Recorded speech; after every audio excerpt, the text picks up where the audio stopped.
Është një aspekt tjetër të ndërrodhë që e gjejmë të shpërfaqur në Kur'an. Në aspekti i dijes, aspekti i devotshmërisë, adhurimin ndaj Allahut te barekuhu teala. Është një aspekt tjetër që mësojmë për pejgambert ku na lexojmë për ta në Kur'an. E që është gjithë një aspekt i rëndësishëm për ta plotësuar veten tonë dhe në përputhje me këto mësime të formohemi dhe ndërtohemi si besimtar. Ky është aspekti i edukatës, i moralit, i mirësjelljes. I gjejmë pejgambert Allahut te edhe në këtë aspekt të kompletuar. Jo vetëm në raport me Allahun, por në raport me njerëzit. Gjitha vlerat morale kanë qenë të përmbledhura te pejgambert Allahut azza xal. Në veçanti te Muhamedi alayhi salatu wasalam.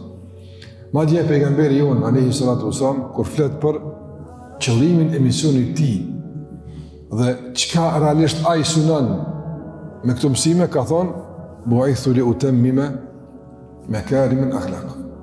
Jam dërguar që t'i plotësoj dhe përmbushi si duhet vlerat e moralit.